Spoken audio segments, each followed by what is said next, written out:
Hello बच्चों मेरा नाम है शैलेंद्र शर्मा और आप मुझे देख रहे हैं मेरे चैनल पे। तो बच्चों आज हम लोग एक खूबसूरत टॉपिक की बात करेंगे जिसका नाम है कूलम्ब्स लॉ। तो चलो बच्चों स्टार्ट करते हैं। आप भी हेडिंग लगाओ मेरे साथ में, कूलम्ब्स लॉ।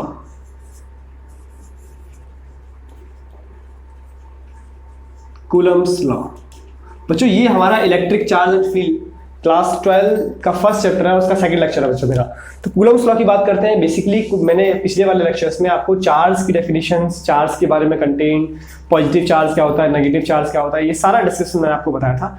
आज यहाँ बात करने वाले हैं कि एक चार्ज की जो प्रॉपर्टी थी वो दूसरे चार्ज पर फोर्स लगाता है, तो कितना फोर्स लगाता है उसके बारे में सबसे फर्स्ट हमें कूलम्ब्स ने बताया कि वो कितना फोर्स लगाएगा, उसको कैसे कैलकुलेट करना है। मतलब दो चार्ज या तीन चार्ज जितने भी चार्ज होते हैं उनके बीच में फोर्स ऑफ अट्रैक्शन और फोर्स ऑफ रिपल्शन है, वो कितना होगा उसकी कैलकुलेशंस हमें कूलम्ब्स ने दी थी और वही हमें पढ़ना है। बच्चों सबसे फर्स्ट इसकी डेफिनेशन पढ़ते हैं कि कूलम्ब्स ने क्या बोला स्टार्टिंग में, राइट। तो चलिए नोट करो मेरे साथ में कि the force of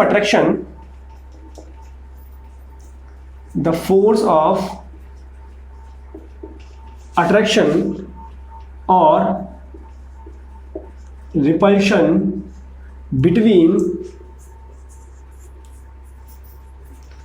two charges is directly proportional to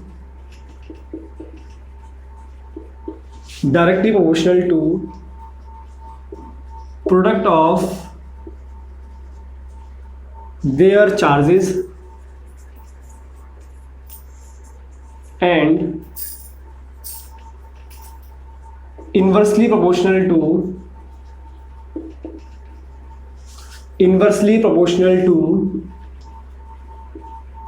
square of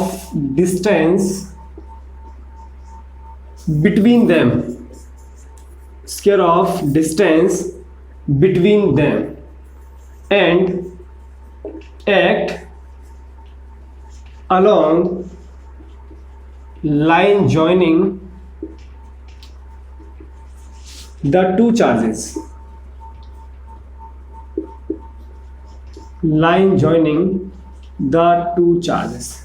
right बच्चों देखो क्या बोला उन्होंने, द फोर्स ऑफ अट्रैक्शन और repulsion between two charges is directly proportional to product of their charges and inversely proportional to square of distance between them and act along line joining the two charges। इस बात को आप जरा हम लोग mathematically समझते हैं और डायग्राम से भी इसको एक्सप्लेन करने की कोशिश करते हैं। देखो जरा, सपोज ये एक चार्ज रखा हुआ है Q1, इससे r डिस्टेंस पे एक दूसरा चार्ज रखा हुआ है Q2, राइट। यहाँ एक चार्ज था Q1, इससे r डिस्टेंस पे एक चार्ज दूसरा रखा हुआ है Q2।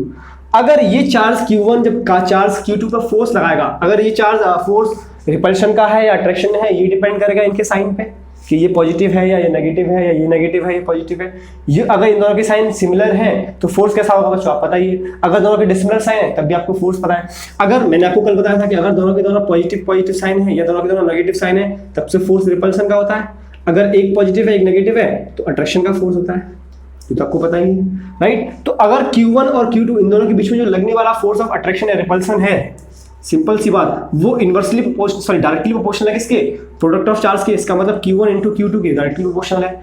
अब जो F इज इनवर्सली प्रोपोर्शनल है इसके आर स्क्वायर के, किसके, inversely proportional to square of distance between them, right.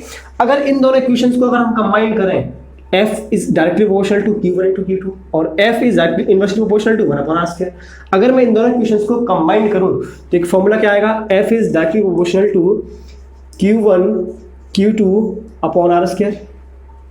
अब अगर हमें मैथमेटिकली पता है कि हम इस प्रोपोर्शनलिटी को साइन को के इक्वल साइन लगाएंगे तो F is equals to, यहाँ जब मैंने प्रोपोर्शनलिटी के साइन को हटाया तो यहाँ एक कांस्टेंट आया K, that is Q1 Q2/r², right. अब यहाँ पे सबसे बड़ी बात K क्या है। अब यहाँ पे जो K था, वेयर हम K की बात करें, K क्या है, एक कांस्टेंट। अब अगर कांस्टेंट है तो इसका कुछ नाम भी होगा, इसका नाम है कूलम्ब्स कांस्टेंट। अब जो K की वैल्यू है ये डिपेंड करती है मीडियम पे, क्योंकि K क्या है, ये मीडियम की प्रॉपर्टी है। तो किस पे डिपेंड करता है, मीडियम पे, depends on medium.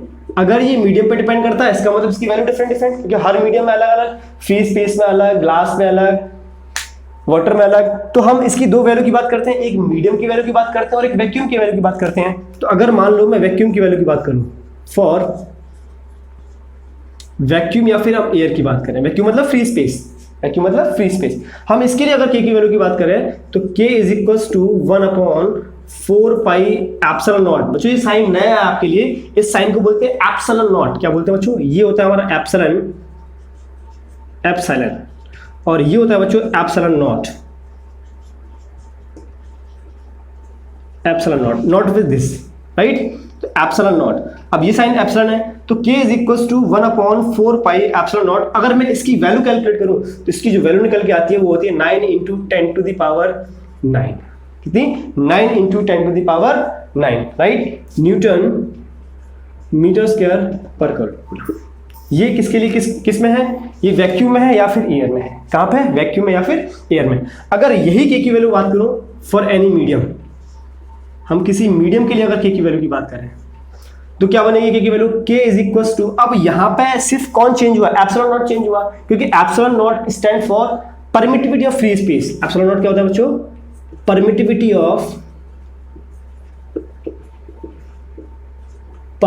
Of vacuum या फिर फ्री स्पेस या फिर air, right?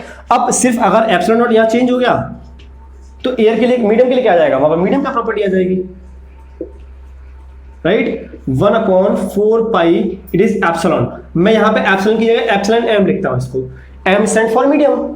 So k is equal to 1/4 pi epsilon M, right? Where epsilon M is permittivity of medium, permittivity of medium. Clear है? Note करो, अभी force का formula बनाते हैं। चलो रफ करते हैं, फिर आगे फोर्स के फॉर्मूले जरा बनाते हैं हम लोग कि फोर्स का फॉर्मूला मीडियम में कितना है, फ्री स्पेस में क्या रहा, उस फॉर्मूले को जरा कैलकुलेट करते हैं। तो फोर्स का जनरल फॉर्मूला हमारे पास क्या आया था? F is equal to K Q1 Q2 upon R square. अगर इसी फोर्स के फॉर्मूले को हम लोग किस पे रखें? फ्री स्पेस के लिए और मीडियम के लिए।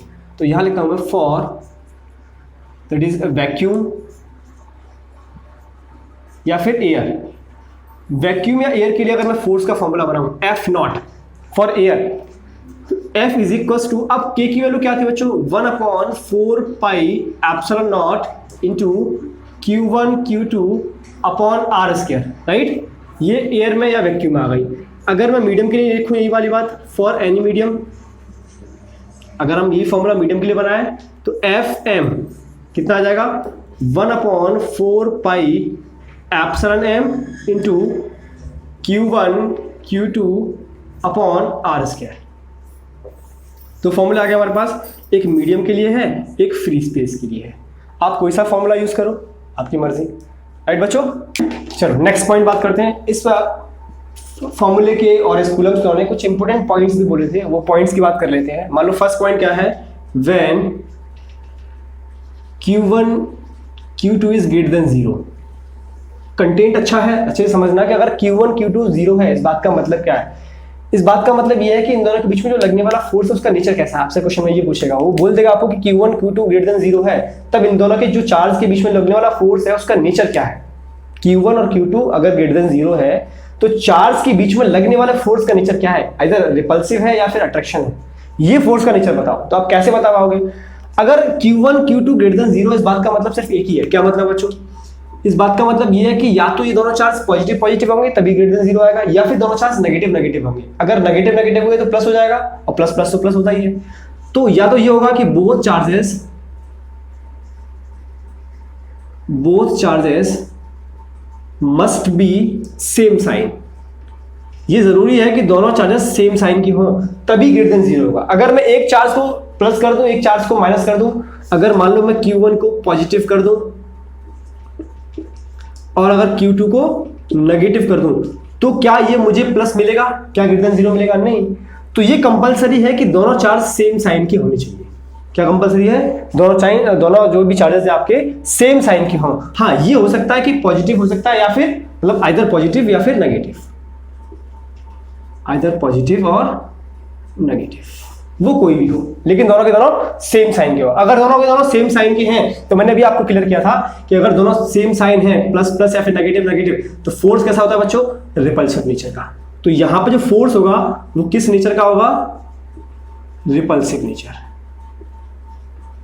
कैसा होगा? रिपल्सिव नेचर का, राइट। सेकेंड पॉइंट ये क्या है कि when Q1 Q2 is less than 0, अगर इन दोनों का प्रोडक्ट कैसा है? Less than 0। इस बात का मतलब ये लेस देन 0 तभी हो सकता है जब एक चार्ज पॉजिटिव हो और दूसरा चार्ज नेगेटिव हो। मतलब that is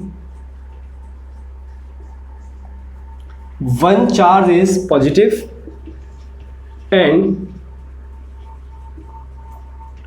other must be negative, तभी पॉसिबल है कि वो लेस देन 0 हो, राइट। अगर ऐसा है कि एक चार्ज प्लस है और एक चार्ज नेगेटिव है तो दोनों चार्ज कैसे होंगे बच्चों? दैट इज अनलाइक चार्ज है, और अनलाइक चार्ज के बीच में जो फोर्स होता है दैट इज अट्रैक्शन। मतलब इस वाले केस में देयरफॉर इस वाले जो केस में फोर्स का जो नेचर होगा इट इज अट्रैक्शन। अट्रैक्शन कैसा नेचर है? अट्रैक्शन। यहां पर रिपल्सिव नेचर है और यहां पर अट्रैक्टिव या फिर अट्रैक्शन नेचर है, राइट। अट्रैक्टिव भी आप लिख सकते हो, अट्रैक्टिव नेचर का है। यहां पे अट्रैक्शन है, यहां पे रिपल्सिव नेचर का है।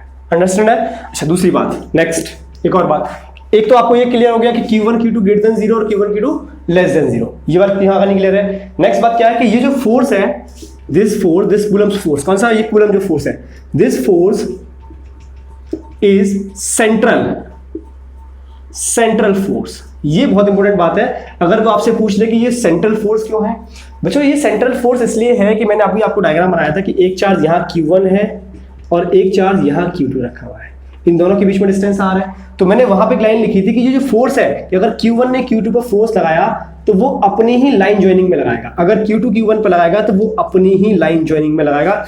ऐसा नहीं होगा कि Q1 ने Q2 पर फोर्स लगाया और वो इस तरफ लग गया, ऐसा नहीं होगा। ऐसा होगा, ऐसा नहीं होगा कि Q2 ने अगर Q1 पर फोर्स लगाया तो इस साइड में कोई फोर्स लगा दिया, ऐसा नहीं है। वो इस तरफ ही फोर्स लगाएगा। सिर्फ दोनों चार्ज के बीच में जो लाइन ज्वाइनिंग है, जो भी दोनों के सेंटर को मिलाएगा, लाइन ज्वाइन, वही उसी लाइन ज्वाइन में फोर्स रहेगा। इसलिए बोलते हैं कि this force is a central force. Clear है? This force is a central force. Next important बात क्या है कि क्या ये लॉ हर जगह एप्लीकेबल है? तो ऐसा नहीं है बच्चों। ये इस लॉ के लिए कुछ लिमिटेशंस भी हैं, तो इन्हीं लिमिटेशंस की बात कर लेते हैं। मतलब दिस लॉ इज एप्लीकेबल, मतलब ये कहां पे एप्लीकेबल है या इसकी लिमिटेशंस क्या क्या हैं। तो पहली बात कि वो दोनों के दोनों जो चार्ज हैं वो स्टेशनरी हों। कैसे हों? Stationary charges. मतलब ये लॉ स्टेशनरी चार्ज के लिए ही सिर्फ वैलिड है। स्टेशनरी का मतलब एट रेस्ट, दोनों के दोनों चार्ज रेस्ट में होने चाहिए। दूसरी बात कि वो जो दोनों के दोनों चार्ज हैं वो पॉइंट चार्ज होने चाहिए। कैसे होने चाहिए? Point charge. अगर वो पॉइंट चार्ज नहीं है तो ये लॉ एप्लीकेबल नहीं है। तो ये लॉ एप्लीकेबल है इन दोनों बातों के लिए कि वो स्टेशनरी चार्ज भी हो और वो पॉइंट चार्ज भी हो। इसमें तीसरी बात भी है, दोनों के बीच की जो डिस्टेंस है, राइट, दोनों चार्ज के बीच की जो डिस्टेंस है वो मोर देन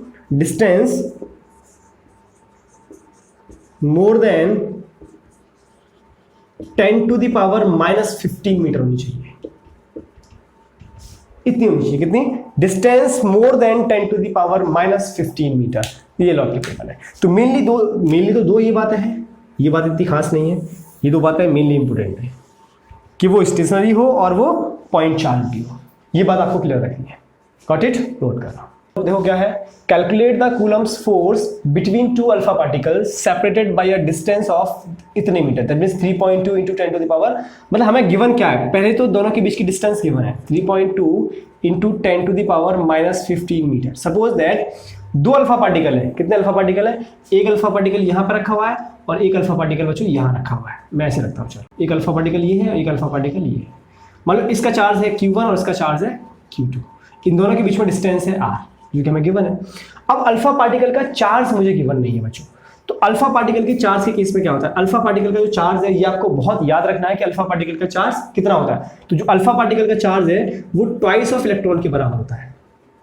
किसके बराबर? Charge of alpha particle. चलो मैं पूरा लिख देता हूं इसको, चार्ज ऑफ अल्फा पार्टिकल कितना होता है, ट्वाइस ऑफ इलेक्ट्रॉन के बराबर, मतलब 2 into 1.6 into 10 to the power minus 19 coulomb, right. ये अल्फा पार्टिकल का चार्ज हुआ, तो कितना आ जाएगा ये आ जाएगा आपका 3.2 into 10 to the power minus 19 coulomb, 6 into 32, तो 3.2 into 10 to the power minus 19 coulomb, ये अल्फा पार्टिकल का चार्ज आ गया। अब दोनों के बीच में फोर्स पूछा है, तो फोर्स का formula F is equal to 1/4 pi epsilon naught into Q1 Q2 upon R square. अच्छा, अब यहाँ पे किसी मीडियम की बात नहीं की है, तो जब मीडियम की बात नहीं करेगा तो अंडरस्टूड है कि वो मतलब या तो एयर होगा या फिर वैक्यूम होगा। तो हम ये वाला फॉर्मूला लेंगे, F is equal to 1/4 pi epsilon naught into Q1 Q2 upon R square. अब मुझे Q1 दिया हुआ है कितना, ये Q1 भी है और ये हमारा Q2 है, अल्फा पार्टिकल का जो चार्ज है बराबर है दोनों का। तो F इज इक्वल टू, इसकी वैल्यू मुझे पता है कितना, 9 into 10 to the power 9 into Q1 कितना है 3.2 into 10 to the power minus 19 into 3.2 into 10 की पावर माइनस 19, राइट। आर स्क्वायर कितना है 3.2 इंटू 10 की power minus 15 into 3.2 into 10 to the power minus 15। Clear है, देखो 3.2 से 3.2 कैंसिल आउट हुआ, से ये कैंसिल आउट हुआ। अब 10 टू द पावर 15 से 10 to the power minus 4, 10 to the power 15 से 10 to the power minus 4 minus 8, ये केवल 10 बचा। तो F is equal to 90 Newton.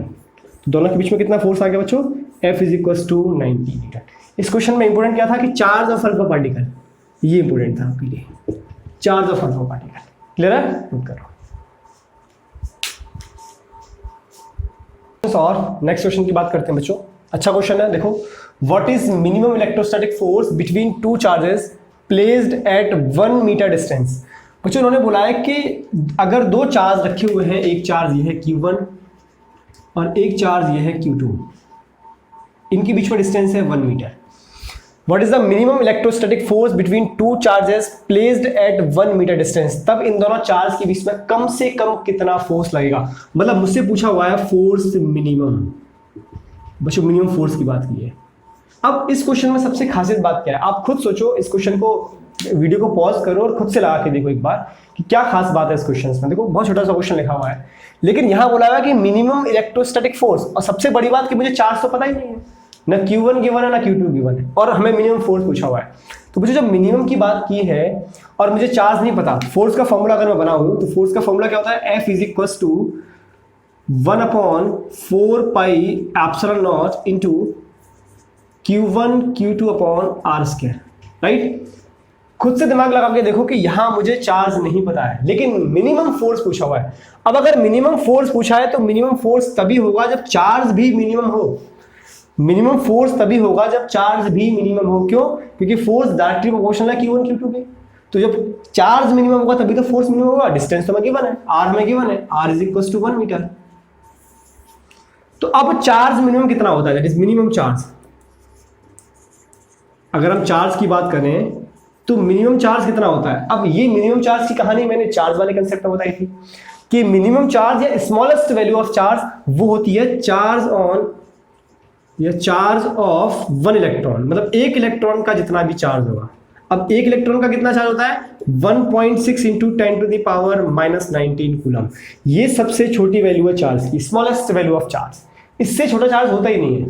1.6 into 10 to the power minus 19 coulomb सबसे छोटा सा छोटा वैल्यू है चार्ज की। तो ये मिनिमम चार्ज। अब लगाते हैं फॉर्मूला, तो ये हमें Q1 गिवन है और ये हमें Q2 गिवन है। स्मॉलेस्ट वैल्यू तो ये होगी, तो F मिनिमम कितना आ जाएगा 9 इंटू 10 टू द पावर 9, इसकी वैल्यू हुई into that is 1.6 into 10 to the power minus 19 into 1.6 into 10 to the power minus 19 divide by 1 metre का स्क्वायर, राइट। अब 1 मीटर तो है ही, इसको कैलकुलेट करो। So 9 into 10 to the power 9 into ये आ गया आपका 2.56 into 10 to the power minus के 38।